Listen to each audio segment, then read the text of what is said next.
Di Mitra Mission kita kenalkan ke Promax. Mereka bilang ada kenaikan bahkan sampai 2,5 liter susu di sapi perah mereka per harinya. Ada apa di Promax? Petani dan peternak kita itu sebenarnya sendirian.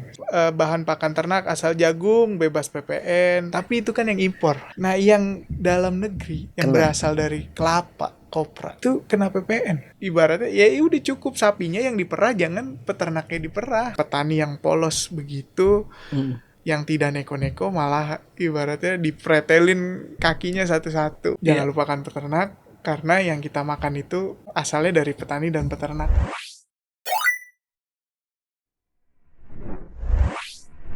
Halo, selamat datang teman ternak di Mission Podcast. Kali ini kita di episode kedua, kita akan diskusi dengan salah seorang pengusaha di bidang peternakan, masih sangat muda. Tentu kita berharap dapat inspirasi dan motivasi untuk melakukan transformasi bersama ekosistem peternakan, khususnya di ruminansia besar, bareng sama Mas Ruli Handarto. Iya. Mas Ruli Handarto ini owner Promax Feed. Promax Feed. Nah, ini kalau teman-teman belum tahu, Promax itu salah satu merek ya, brand dari merek dagang dari CV Ternak Anugrah Sentosa. Kita fokus di pakan ruminansia. Oke. Ruminansia berarti termasuk sapi saja atau juga kambing, Mas Ruli? Baik itu sapi maupun kambing, domba, kambing gitu juga. Siap. Teman-teman, kita mau coba menggali dari Mas Ruli. Banyak hal Mas Ruli yang mau kita diskusiin. Tapi sebelum kita yang agak serius ya, sebelum yang serius mungkin kita pengen tahu juga mungkin di awal Mas Ruli.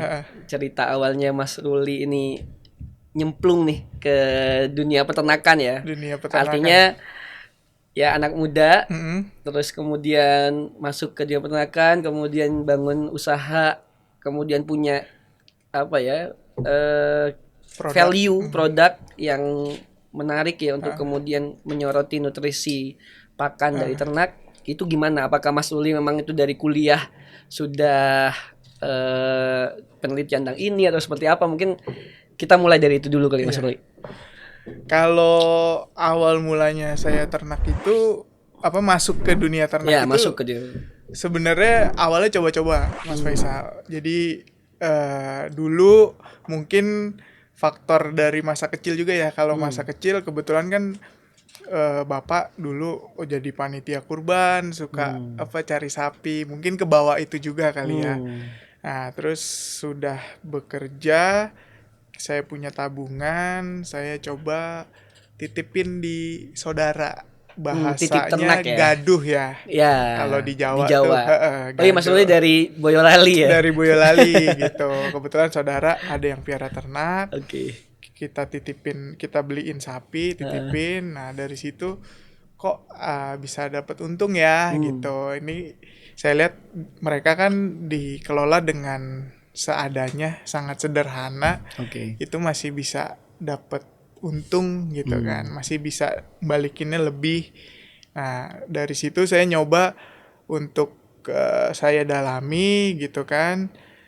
Semenjak saya kerja, saya belajar lagi dari mulai Google, kita buka Google, terus YouTube. Dulu YouTube belum sederas sekarang ya informasinya ya.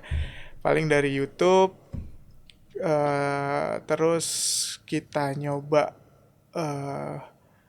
nyewa kandang dulu tuh Mas, dulu awalnya.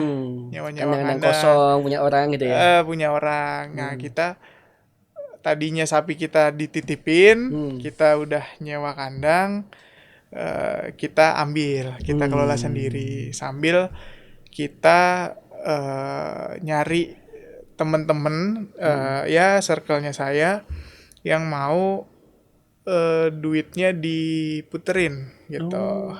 Itu sejak umur berapa berarti Mas? Dari 2015 lah Mas. Lumayan ya. Umur berapa tuh ya? Nggak enak ngomongin umur. Iya. Lulus kuliah lah ya kira-kira. Lulus kuliah lah. Lulus kuliah. Sambil kerja, mulai ibaratnya buka kandang sendiri, memanage kandang sendiri itu 2016. 2016. Nah, karena saya lulus kuliah 2014, sempat kerja dulu. Kerja dulu 2 tahun ngumpulin itu tadi modal. Nah, kita buka kandang, kita manage. Nah, kebetulan kan saya ini basicnya teknik, Mas. Oh, bukan peternakan ya? Bukan peternakan. Teknik peternakan. Kita ini teknik elektro. Teknik elektro. Detailnya lagi di telekomunikasi. Jadi kayak mempelajari jauh banget komunikasi hewan. Jadi bener-bener dunia yang berbeda. Oke. Dalam arti dunia yang tidak terlihat. Kalau telekomunikasi kan sinyal tidak terlihat. Begitu kita usaha, oh ada barangnya nih, ada sapinya gitu. Tapi spirit di dunia teknik saya bawa, kayak misalkan kita berpikir kritis, kita analytical thinkingnya kita benerin ya. Alhamdulillah saya nemu pola ini. Nah, sampai di satu titik itu saya berpikir sebenarnya permasalahan di peternakan rakyat kita itu sebenarnya kurangnya edukasi di bidang nutrisi ternak gitu. Alhasil petani ini, peternak di lapangan ini cuman berpikir gimana cara dapat pakan yang murah. Gitu. Tapi murahnya yang bagaimana mereka tidak tahu. Pokoknya ya murah. Yang penting terjangkau. Yang penting terjangkau gitu. Nah, kalau kita yang muda ini kan kita ngelihat dulu kan Mas, ibaratnya murah, tapi murahnya yang gimana gitu kan. Kita lihat spek dulu ya kan.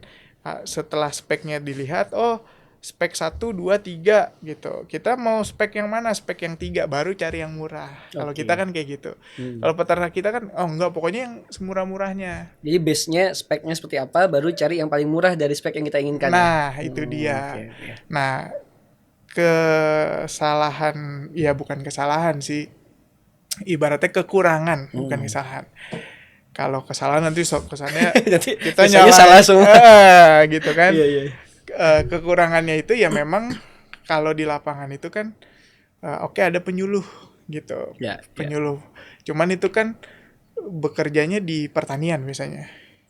Tidak di peternakan. Kalau di peternakan identiknya dengan mantri. Iya, betul. Gitu kan. Dan kerjanya hanya IB biasanya. Kerjanya cuman kesuan. Untuk nutrisinya tadi enggak ini. Nah, dari situ saya ya nyoba cari solusi gimana, ngobrol sama teman-teman saya yang di Jakarta gitu kan. Ya sampailah kesimpulan kayaknya kita harus bikin produk ini gitu. Iya. Kurang lebihnya seperti itu, Mas. Tapi dulu waktu titip ternak itu untung ya, Mas ya? Alhamdulillah. Karena saya juga dulu ngerasa ya punya ternak itu dulu kambing. Sama nitip waktu itu karena ibu saya guru gitu. Ada salah satu pegawai di sekolah ibu itu yang buka istilahnya titip kambing. Saya titipin tuh 2 ekor kambing sampai kuliah. Saya kurban itu dari anak kambing itu sampai akhirnya akikah anak pertama, anak kedua juga dari kambing. Artinya modal 2 waktu itu 2 kambing doang, ternyata untungnya bisa kira-kira mungkin 6 tahun saya. Kurang lebih 6 ekor sampai 7 ekor yang saya dapatkan tuh dari 2 ekor awal itu ya. Awal. Dan kakek saya juga punya sapi dulu. Dan dari sapi itu menyekolahkan bapak saya, menyekolahkan keluarga, saudara-saudara bapak gitu. Makanya kalau kita orang Jawa tuh istilahnya apa? Rojokoyo, Mas. Rojokoyo, benar. Iya, dari sapi itu bisa nyekolahin anak. Benar banget. Ini cuman setelah kesini kan ya itu, Mas, gitu loh. Iya. Petani ini permasalahannya bukan cuma dipakan. Yang tadi saya bilang pertamanya dipakan, tapi ketika jual, selling, mereka tidak bertemu dengan orang yang bisa memajukan petani. Dalam arti bukannya ninggiin harga, tapi mbok yo kalau beli hewan di peternak gitu ya dengan harga yang wajar. Yang wajar. Jangan direndah-rendahin gitu. Berarti berangkat dari masalah tadi, Mas Uli ngelihat oh ada masalah nih di nutrisi ternak. Akhirnya Mas Ruli coba bikin formulasi Ya, pakan. formulasi Itu pakan awalnya gitu. ya. Terus selama saya piara pemelihara sapi, ngerawat sapi, saya kan juga orangnya cenderung aktif nyari ilmu nih Mas. Karena saya ngakuin saya nol gitu. Beda mungkin dengan Mas Faisal yang backgroundnya peternakan gitu. Kalau saya nol, jadi saya ngejar, saya aktif ke pelatihan-pelatihan di balai-balai kayak gitu. Jadi kayak balai embrio ternak, terus balai apa yang di Bogor, BPPKH, sampai ke mana Batu Raden, Malang segala macem. Kalau orang-orang lamanya itu saya hampir kenal gitu karena saya aktif gitu. Ya. Saya dikirim dari Boyolali gitu kan. Nanti setelah itu saya biasanya main lagi gitu. Setelah pelatihan itu saya main lagi. Nah dari situ ketemu ya ahli-ahli nutrisi segala macam, sharing, dapat masukan. Nah kita membuat kesimpulan kayaknya kita bisa deh gerak di pakan gitu. Iya. Gitu Mas. Itu berarti sekitar tahun 2020 ya? Pakan ini kita ya di 2020. Kita jalan 4 tahun, jalan 5 tahun gitu. Kalau di awal tuh Mas bikin produk pakan, apa yang paling dirasa Mas Ruli tantangannya? Kan gini, saya rasa gini, tadi Mas Ruli udah sampaikan banyak peternak kita nggak aware lah terhadap pakan gitu. Tentu kan Mas Ruli bikin pakan yang bagus juga ini nggak bisa langsung bisa diterima gitu oleh peternak gitu. Ya kan? Ibarat kita mau promo bahwa pakan ternak kita kandungannya ini saja, tapi ya balik lagi daya belinya mungkin dari ternak, daya beli dan daya tangkap. Daya beli dan daya tangkap mereka juga mungkin belum edukasi. Mungkin mereka banyak peternak yang ngerasa ya cukuplah pakai ampas tahu kira-kira gitu. Atau ya cukuplah pakai rumput gitu misalnya. Hijauan gitu ya. Nah, ini apa tantangannya Mas Ruli nih ngebangun Promax ada matian sampai apa ya? Ini Mas Ruli datang satu-satu ke peternak gitu. Bahkan lebih dari datang sih Mas. Malah kita tuh pertamanya bagi-bagi gitu, bukan cuma datang. Jadi kasih gratisan gitu. Iya, suruh nyobain gitu loh. Saya ingat itu bagi-bagi itu pertama itu 50 sak Mas, 2,5 ton. 50 sak. Satu L300. Oh, ini udah kayak ini ya, door prize gitu. Iya, yang penting mau coba dulu. Wow. Gitu. Jadi ya kita udah tahu pakan kita positioningnya di mana, kelebihannya apa. Terus kebetulan saya peternak. Jadi saya tahu sebenarnya apa. Cuman kan mungkin kalau orang desa tidak bisa mengutarakan ya kekurangan apa yang di kandang. Tapi saya tahu nih. Jadi ketika saya punya produk, saya bawa, benar-benar saya bawa Mas. Jadi saya datang ke rumah itu pakai mobil, saya nyupir didampingin tim saya dulu. Waktu itu saya didampingin satu orang. Datang, ini saya ada produk gitu kan. Harganya berapa? Jangan ngomongin harga dulu gitu. Saya nggak coba dulu gitu ya. Coba dulu ini satu ya kan. Cuman dikasihnya jangan ke semua sapi. Biar 2 ekor aja dulu. Biar ketahuan bedanya ya. Soalnya kan kalau misalkan dia punya sapi 20 dikasih 1 sak kan habis dong sehari. Padahal kita butuh 3-4 hari gitu lah. Kita uji coba di 2 sapi setiap peternak. Ya saya cuman suruh laporan gitu. Laporan susunya gimana, terus palabilitasnya gimana, dia langsung mau nggak sapinya gitu. Terus ada peningkatan di hari keberapa susunya gitu.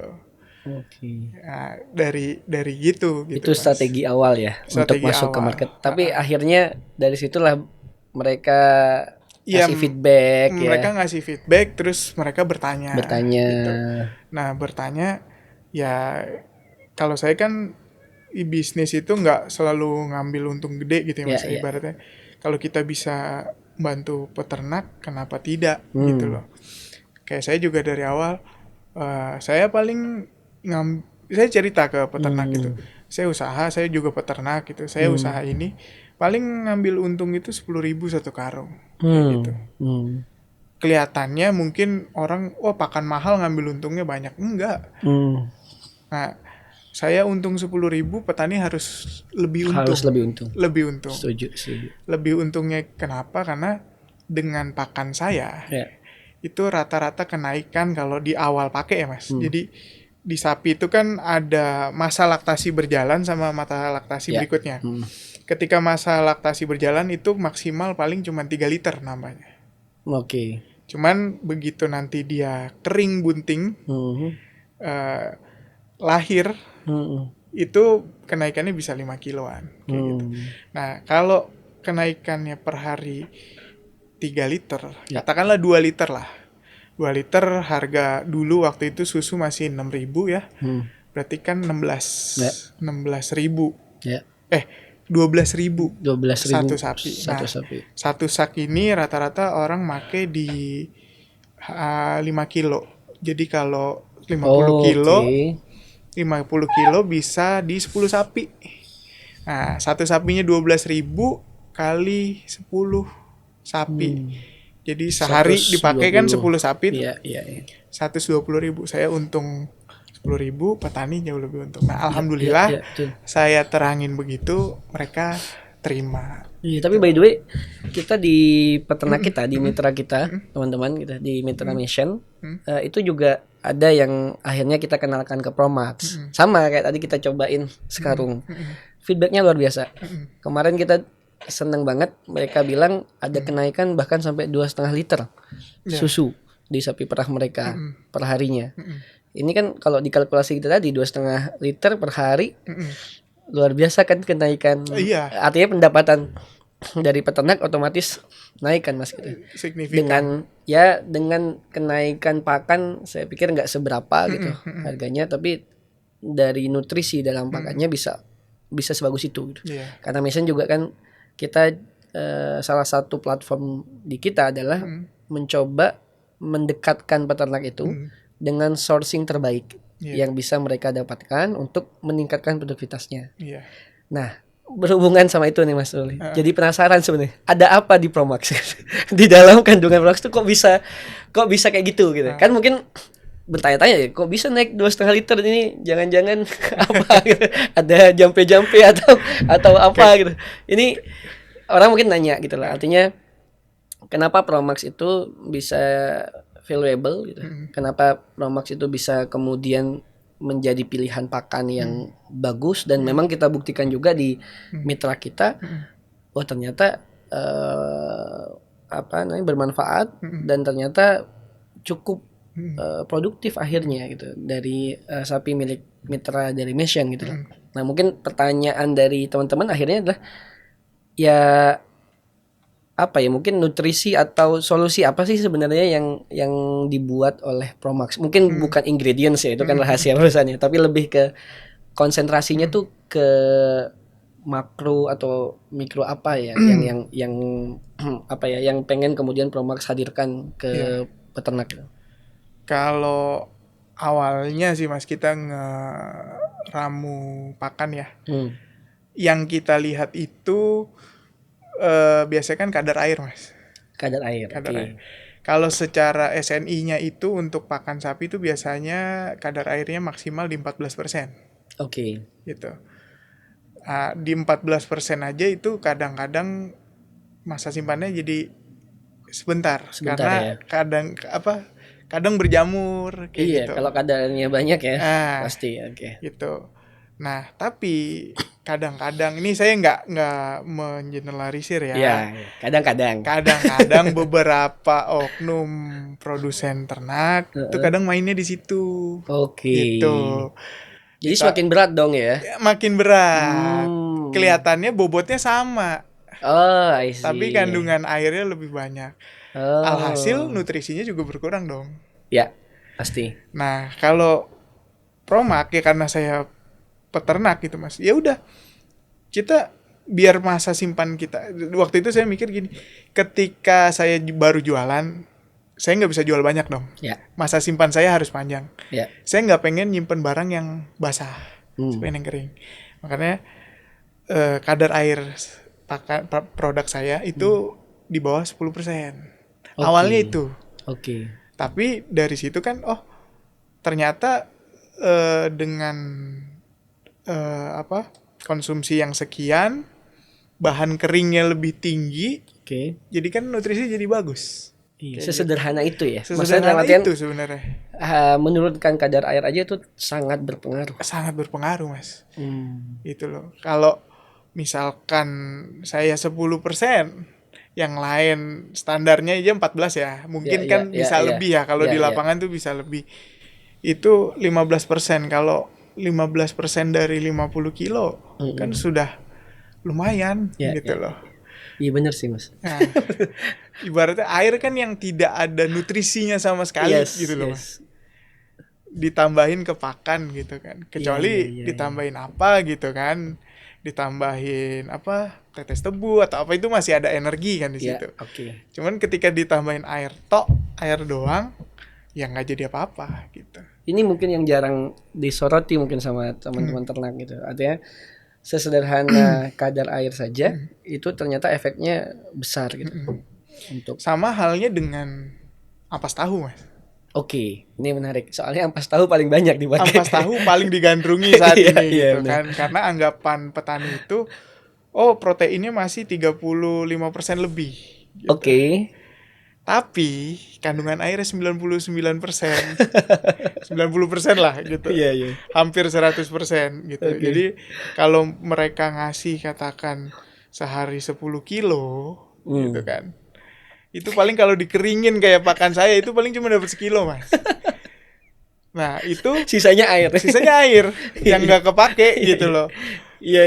Ya kan? Nah, ada orang kadang-kadang Mas itu kan tapi airnya air kedelai gitu kan. Ya emang kamu bisa tahu itu tercerna apa enggak, ya kan? Iya. Ya kan misalkan kita dikasih minuman yang ada rasa, bisa tercerna ini. Cuma kan rumen sama lambung manusia kan beda. Kayak gitu. Menarik. Sesederhana itu sebenarnya. Ada itu enggak foto-foto Promax mungkin biar teman-teman juga lihat foto-foto Promax kemarin ya. Tentang apa? Jadi mungkin Kak Ruli bisa jelasin ke audiens Promax. Sekalian promo deh mengenai Promax, Mas. Kalau ada yang bisa ditampilin di sini boleh deh. Jadi tadi kalau Mas tanya nutrisinya, kita konsen ke protein kan, Mas? Iya. Gitu. Untuk standar SNI-nya aja itu kan kalau di sapi perah itu 18% ya, Mas ya. Iya. Untuk laktasi tinggi. Nah, kita pakai di 20 gitu. Berarti lebih bagus lah ya. Lebih bagus gitu. Terus daya cerna kita ya karena kita rendah serat, terus kadar air kita juga rendah, TDN-nya otomatis naik kayak gitu. Oke. Gitu. Jadi terus saya mikir gini, Mas, dulu. Saya ternak itu sapi potong, tapi saya juga belajar sapi perah gitu. Sebenarnya itu kan pakan sapi perah bisa dimakan oleh ternak potong. Cuman kendalanya mahal biasanya. Hitungannya nggak masuk ya? Nggak masuk buat potong. Nah, mahalnya itu apa gitu? Kayak kembali ke yang tadi gitu. Nah, mahalnya itu ya karena nutrisinya. Cuman ketika kita bisa menyajikan nutrisi yang tinggi tapi murah, kan jadi masuk ke sapi potong, Mas. Jadi pakan saya ini bisa dipakai untuk sapi potong juga. Gitu. Bukan hanya perah ya. Bukan hanya perah gitu. Menarik. Kurang lebihnya gitu loh, Mas. Tapi ini satu ini aja, Mas, varian aja ya. Saat ini baru satu. Karena itu tadi range-nya lebar. Range-nya lebar. Tapi menarik. Maksudnya biasanya orang kan produksi produk itu variannya banyak. Tapi Mas Ruli bikin satu varian. Terus saya berpikir gini, Mas. Saya ngelihat psikologis peternak ya. Nih kita beternak itu belajar ternaknya juga. Ya. Tapi psikologis petaninya juga harus kita pelajarin dong. Oke. Nah, saya melihat peternak ini kan rata-rata di kampung itu kan pendidikannya rendah. Ya. Nah, dari pendidikannya rendah ini, mereka cenderung nggak mau ribet, gitu. Memang ada misalkan satu produk, satu merek gitu kan ngeluarin, pakan pedet, ya kan? Ya. Terus pakan sapi dara, Ya. pakan sapi bunting, sapi bunting, segala macam. Pada kenyataannya di lapangan, apa petani mau pindah-pindah kayak gitu? Ribet ya. Nggak mau. Dalam satu kandang ada 3 varian pakan. Nggak mau. Mereka aja kan beli pakan satu, ibaratnya belum tentu besok beli lagi. Biasanya kan kalau petani gitu kan Mas. Beli misalkan bayaran susu 10 hari, mereka kan beli buat 10 hari aja. Ya. Nah, satu macam. Nah, kalau misalkan nanti keluar anak harus beli lagi, kan repot Mas. Nah, itu yang sebenarnya harus dilihat juga gitu. Mungkin kalau produk lain nggak ngeliat ke situ. Kalau saya, satu cuman range-nya luas, gimana yang satu ini kita bisa masuk ke semuanya. Keunggulannya gitu. Jadi kita peternak tuh nyaman sama kita. Pakai Promax tuh bisa buat pedet, bisa buat dara. Kalau di dara juga bagus. Kita itu di bawah setahun itu udah birahi di sapi perah kayak gitu. Nah, untuk sapi perahnya sendiri tadi yang Mas Faisal ceritakan itu kenaikannya cukup signifikan. Apalagi di sapi potong gitu. Iya. Ini berpengaruh ke karkas juga ya pasti ya. Pastinya Mas. Ke karkas dan kualitas daging. Sama juga di susu pasti pengaruh juga ke kualitas susu. Sangat pengaruh. Iya. Ini menarik banget sih Mas. Karena memang di teman-teman Mission sendiri ketika kita concern akhirnya bagaimana memberikan ruang yang inklusif terhadap peternak kita tidak hanya membaca itu dari segi finance kita tidak hanya membaca bahwa peternak butuh uang, tapi yang lebih penting dari itu adalah peternak butuh akses kepada sourcing sapronak, ya, termasuk dalamnya pakan yang berkualitas dan bisa kita optimasi bareng dengan peternak. Ini yang kita sering bilang ke peternak bahwa ya kalau bahasanya teman-teman peternak ya, sapi itu nggak pernah bohong kan gitu ya. Iya. Apa yang dikasih makan itu yang keluar. Saya juga selalu bilang gitu. Kalau saya ngibaratin sama ibaratin sama pemain bola gitu.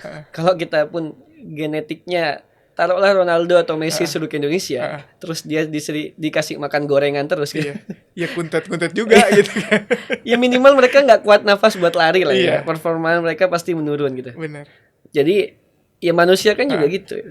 Artinya apa yang kita makan itu menentukan akhirnya outputnya. Iya. Apalagi kalau kita bicara sapi perah.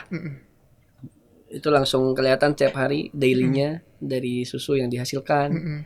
Kualitasnya, daya tahannya, itu juga jadi concern di kita sebenarnya untuk mencoba ya bahasa kita mendampingi lah ya, mendampingi peternak itu untuk memudahkan mereka akses terhadap sourcing yang bagus. Dan kita lihat memang Promax yang kita coba dan kita pelajari dari peternak juga ngeliatin efek yang positif gitu loh. Dan ini menjadi satu peluang lah bagi kita untuk memperbaiki peternakan kita mulai dari hal yang paling fundamental yaitu pakan. Itu yang saya lihat tuh Mas Rudi gitu.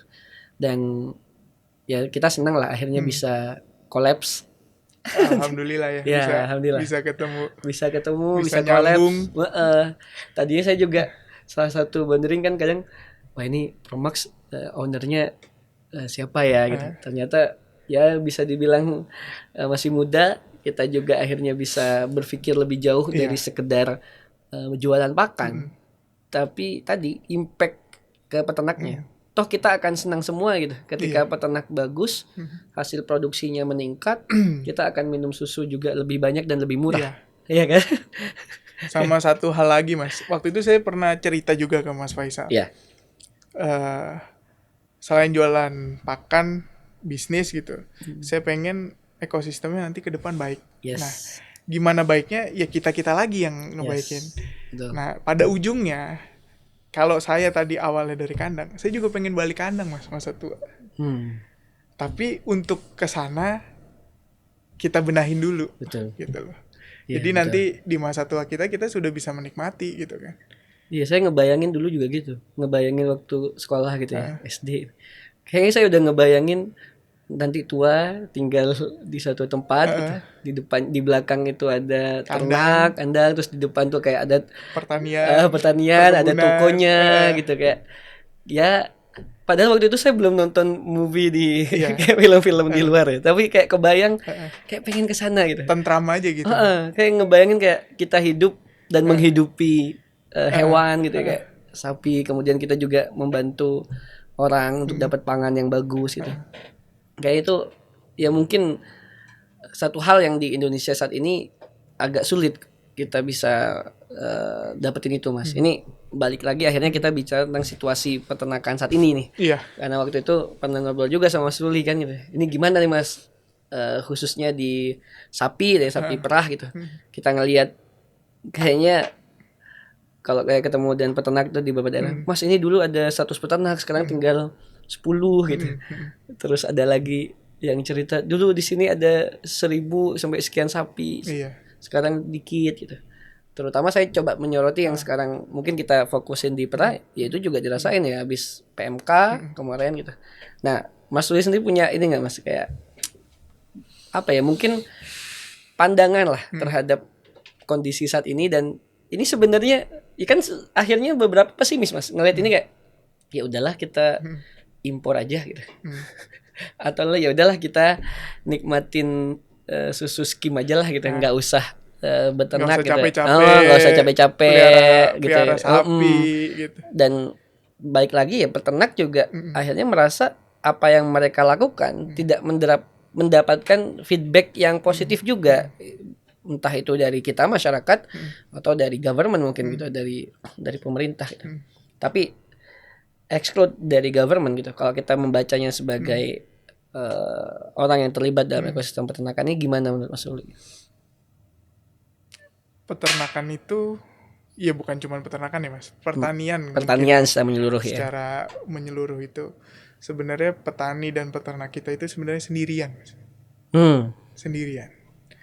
Sendirian dalam arti mereka tidak didampingi oleh regulasi-regulasi yang menguntungkan sebenarnya. Gitu loh. Kayak berat ngomong. Agak berat. Saya khawatir karena saya bukan punya asosiasi. Saya nggak punya asosiasi. Cuman saya bisa merasakan gimana ketika beternak, ketika bertani gitu. Kayak contohnya sebelum kita ke susu ya, impor ya. Kenapa saya bilang sendiri? Ya petani ini sebenarnya cuman jadi objek bisnis kalau bisa dibilang. Ini dari pakan ya, pakan ya. Dari pakan kita ngelihat ada loh bahan pakan yang nomor 1 sebenarnya, yang premium dari Indonesia itu ada loh. Oh iya. Dan kendalanya itu dikenain PPN.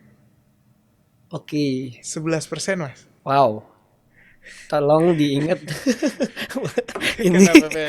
ini penting ini orang pajak. Boleh itu ada PP nomor berapa gitu. Dia mengatur bahan pakan. Iya, kalau dirinci, bahan pakan ternak asal jagung bebas PPN, asal kedelai bebas PPN. Tapi itu kan yang impor. Kalau kita detail membaca itu, kita tahu di dunia pakan ternak itu tuh yang impor. Nah, yang dalam negeri yang berasal dari kelapa, kopra, itu kena PPN 10%. Wow, 10%. Padahal ini bahan dari bahan pangan manusia kan. Pangan manusianya kan daging dan susu. Dan itu hasil dari petani kita kan. Hasil petani. Dan itu ibaratnya bukan yang dikonsumsi oleh manusia, bukan produk jadi gitu loh. Bahan pakan yang dimakan oleh ternak hasil ternaknya baru bahan pangan manusia. Iya, iya. Itu dari segi Benar banget. pakan. Benar. Nah, kalau dari segi tadi susu, ya kan, sebenarnya kan kendalanya di lapangan ini gini Mas, pabrik susu mungkin pengen dapat susu dari mana aja sebenarnya. Yes. Cuman kendalanya mungkin dari collectionnya, pengumpulan susunya tiap hari. Otomatis di tengah-tengah itu ada koperasi. Nah kalau kita lihat mungkin di negara-negara maju itu berdirinya koperasi kan latar belakangnya beda Mas. Dia dari peternak. Oh, I see. Dari peternak oleh peternak untuk peternak. Kalau kita di tengah-tengah masih itu, ada middleman. Iya, gitu loh. Dan itu mereka ya cari keuntungan di situ gitu loh. Dan keuntungannya bukan untuk peternak kayak gitu. Yeah. Jadi dipakan begitu, di ibaratnya ya bisa dibilang tidak diperhatikan gitu kan. Seolah-olah dibikin peraturan tapi peraturan itu tidak sepenuhnya memihak ke peternak kita. Terus di tengah pengumpulan susu kayak gitu, lebih-lebih lagi kalau susu ini nanti jadi import ya. Iya. Kalau yang ini nanti terpilih, kalau misalkan ada program bagi-bagi susu. Kalau masih mendatangkan sapi, kayak zaman Pak Harto loh Mas. Kayak Boyolali itu bisa ada sapi kan zamannya Pak Harto, dibagi-bagi itu berapa kalau nggak salah satu rumah itu 4 ekor. Dulu syaratnya cuman punya lahan lahan hijauan itu kalau nggak salah cuma 500 meter. Jadi kalau yang punya 2000 bisa ngambil 4 kayak gitu. Kalau itu diberlakukan lagi masih ada harapan. Oke. Cuman kalau kita beli skim, kita seduh pakai air panas, petaninya ngapain? Petaninya cuma disuruh nimba air kan nggak mungkin kan. Betul. Gitu. Ya by the way ini memang selalu aja ada oknum-oknum ya, kita nyebutnya nggak semua lah ya, nggak semua stakeholder, nggak semua yang tadi kita bicarakan koperasi segala macamnya, pasti ada yang sudah berjalan dengan baik, cuma kita ngelihat ada beberapa oknum yang ya ini perlu sih kemudian menjadi sorotan kan ya, perhatian untuk bisa diperbaiki. Kalau Nation akhirnya juga melihat kita pengen kemudian jadi option ya, option lain selain government gitu. Akhirnya Nation ingin menjadi option lain selain government yang kemudian coba create atau memperbaiki lah ekosistem yang sudah ada sekarang gitu. Dimana ya kita ingin connecting the dot aja, connecting the dot dari hulu sampai hilir, mana stakeholder yang kemudian punya visi yang sama, bukan hanya berhubungan dengan materi, tapi juga perbaikan menyeluruh di peternakan, itu yang ingin kita sambungkan sehingga ini menjadi ekosistem positif. Tentu baik dari sisi peternak, kemudian lain-lain sampai di hilir itu ada aja oknum-oknum yang ya artinya lebih. Ya gitu. Bukan sedikit ya sebenarnya kan investasi yang masuk ke dunia peternakan ya, pertanian. Ya, inklusivitas itu diberikan gitu, akses pendanaan, tapi ternyata berakhir tidak produktif karena salah satunya edukasi dan risk management yang kurang gitu. Makanya kita ngelihat ya finance bukan satu-satunya solusi gitu. Bahkan itu bisa jadi bahaya kalau kita nggak bisa kelola gitu. Tapi yang terpenting sebenarnya bagaimana peternak itu bisa mendapatkan ekosistem yang optimal, yang baik, sehingga dia konsentrasi beternak, kita yang coba sambungkan dia dengan kebutuhan dia, dengan market, dengan supply yang bagus gitu, dan mereka bisa menghitung, kita bantu semuanya. Jadi kita masih melihat as mentioned, tentu kebijakan, policy dan lain-lain dari pemerintah itu perlu banget kita dapat dukungan itu. Tapi di luar itu yang kita ingin lakukan adalah dengan mandiri gitu ya, dengan tanpa government, kita ingin mengajak semua stakeholder menjahit lagi nih, mendampingi dan menjahit lagi semua dot-dot di ekosistem peternakan gitu. Itu yang saya rasa ya situasi saat ini ya memang sebagian wah ini kerjaan lama lah gitu, atau nanti wah ya tentu jangka panjang. Tapi kan kalau tidak dimulai ya siapa kan gitu. Bahkan saya kalau baca-baca beberapa benchmark di New Zealand misalnya atau di US gitu, mereka ngebangun ekosistem itu 30 tahun loh. Iya, lama waktunya. Satu generasi. Dan itu dibangun oleh swasta gitu. Memang ada akhirnya support dari government gitu. Tapi saya pikir ya perlu kita lakukan gitu. Perlu kita lakukan dan perlu kita juga ikut terlibat sih, Mas Uli di sini. Iya. Memang PR-nya terlalu besar, Mas. Terlalu besar kalau kita sendiri ya. Sebenarnya kalau untuk skala anak muda ya, katakan kita meniti karir gitu ya. Kita ibaratnya baru jabatan staff dikasih beban kayak direktur, suruh ngatur semua gitu loh. Yang masih acak-acakan kayak gitu. Benar. Nah, itu challenge, tapi menurut saya kita bisa, Mas. Yes. Kalau kita mau. Siap. Kita bisa kalau kita mau. Ya. Ya kita harus mengerti betul apa yang dibutuhkan petani, bukan sekedar keuangan ya. Tadi Mas bilang bener, kalau kita tahu-tahu lah gitu, katakan tahu-tahu kita kasih modal jadi bumerang nanti. Bukan gitu jadi produktif ya. Saya lebih tepatnya kalau kita ini sebagai konsultan peternak sebenarnya. Jadi mencarikan solusi. Bagaimana aset dia bisa bekerja dengan maksimal. Wah, ini menarik. Aset dia bisa bekerja maksimal, benar. Soalnya ya terus terang Mas, kalau misalkan Mas main ke Ultra, ke Greenfield yang punya farm gede. Ya aset terbesarnya itu kan sebenarnya kan properti kan, Mas. Dalam hal ini ada lahan pakan dan kandang. Gitu. Plus sapinya juga mahal. Nah, gimana asetnya itu bisa bekerja dengan optimal? Jangan ibaratnya ya udah cukup sapinya yang diperah, jangan peternaknya diperah. Gitu. Menarik. Ibaratnya sebenarnya peternak di Indonesia itu kalau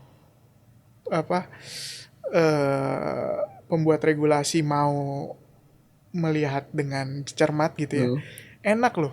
Petani-petani kita kan lahan pakan gak dihitung, Mas. Kalau kita nih yang muda, kan kita ngitung semua. Punya lahan berapa, modalnya berapa, biaya ngarit, bikin kandang, biaya ngarit. Petani kan nggak dipikirin, Mas. Yang penting saya happy. Nah, sebenarnya itu harus dijadiin sebuah keunggulan.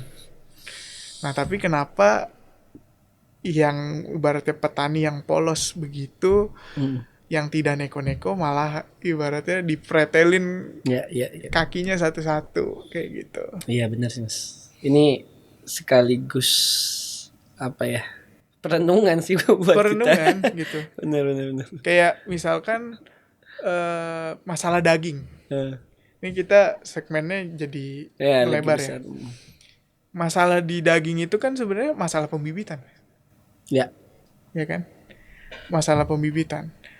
Bibit kita kurang. Ya kan? Alhasil sekarang peternak-peternak muda arahnya cuma jadi konten kreator di YouTube, bikin konten, jual sapi bisa mahal, tapi nggak berpikir gimana ngerawat sapi bisa maksimal gitu produksinya, gitu. Cuman sekedar bikin konten, itu saya juga agak miris. Saya bangga sih ketika ada artis aware dengan peternakan. Mungkin ini salah satu cara buat bantu peternak gitu. Cuman menurut saya mesti ditambahin, bukan kurang tepat ya. Teknik-tekniknya mesti ditambahin. Bukan cuman itu gitu, bukan cuman jual sapi mahal pas kurban, bukan. Ada agenda besar di belakang itu. Setuju banget. Nah, ide liar saya muncul ketika ada permasalahan itu sebenarnya, Mas. Hal yang paling mudah untuk pembibitan itu kan sebenarnya sapi perah, Mas. Karena memang dia kan dari pembibitan, tidak terbebani. Kalau sapi potong itu kan disuruh pembibitan, disuruh breeding nggak mau. Biayanya ya mahal ya. Iya, setahun dia beranak sekali. Sekali beranak, kalau katakan kualitasnya bagus, unggulan, super, itu harganya bisa 7 juta, ya kan? Atau sekarang Belgian Blue bisa mahal katanya. Cuman kan tapi cuman sekali. Ngasih makan, keluar tenaga setahun, ya kan? Belum nanti kalau sakit sapinya punya pikiran yang ruwet petani gitu. Nah, salah satu untuk antisipasinya ya sapi perah.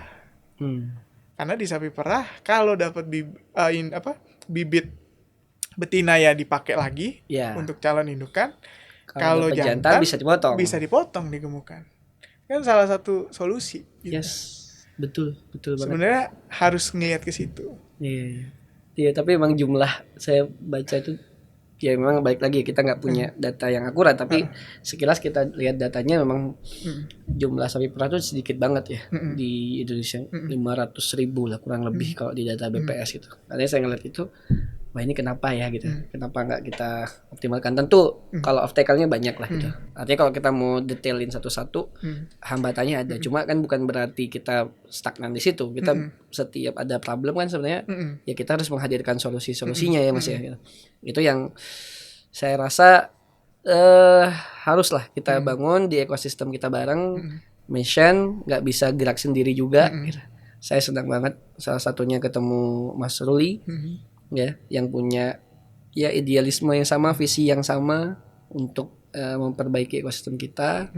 Dan ya tadi harus kita mulai bersama. Dan Mission sekarang juga melalui platform digital kita juga recording sih Mas.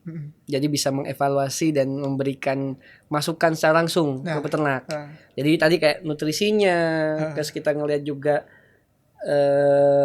environment-nya gitu ya, lingkungannya dari peternak apa yang kurang. Bahkan kita juga ngasih analisa ke peternak itu gimana performa mereka dalam let's say 3 bulan gitu. Apa yang harus diperbaiki, mana sapi yang harus di ini. Jadi kita kasih konsultasi seperti itu melalui recording yang mereka lakukan setiap hari. Dan ini juga akan berimpact. Kita juga tahu tadi penggunaan Promax itu impact gitu. Yaitu karena mereka melakukan pencatatan kan ya. Betul. Akhirnya dia dibandingin benar kata Mas Uli. Sapi yang enggak pakai Promax sama pakai Promax gimana gitu hasilnya. Nah itu sangat bermanfaat Mas.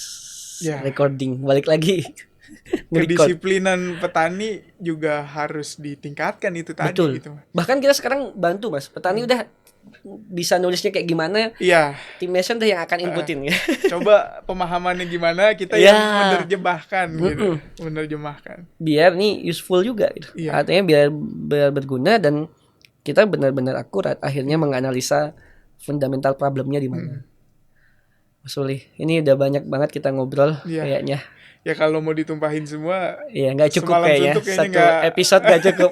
Kita harus ada offline kayaknya ya. Nanti barangkali teman-teman kita ngadain kopi darat lah ya. Ada di kandang-kandang peternak. Di kandang-kandang peternak kita diskusi lebih jauh.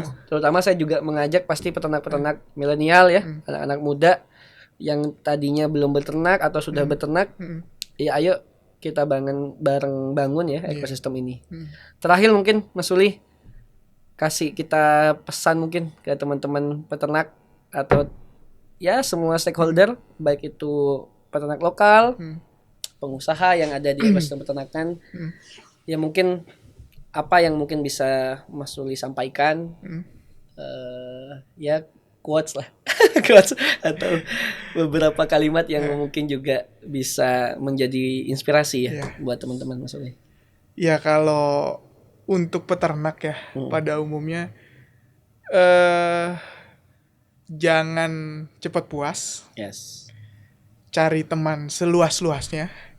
Bukan sebanyak-banyaknya loh Mas. Kalau sebanyak-banyaknya, kalau kita salah tempat ya ilmu kita segitu-gitu juga. Tapi kalau seluas-luasnya kan bisa dari berbagai macam gitu. Dalam arti bukan cuma di ternak doang. Peternak tuh harus belajar Oke. manajemen, harus Yes. belajar komunikasi juga gitu. Jadi seluas-luasnya, dan jangan bekerja sendiri. Kita harus Jangan bekerja sendiri. making team. Ya. Making team. Hmm. Kita biar punya suara, biar punya suara kita harus bersatu. Ya. Biar punya power, kita harus memperbanyak populasi ternak kita. Gitu. Iya, iya, iya. Iya, kita banyak bisa bersuara, tapi kalau populasi kita sedikit kita nggak punya power. Ya, Gitu nanti kan? banyak jumlah orangnya, jumlah peternaknya lebih Iya, banyak dari jumlah sapinya.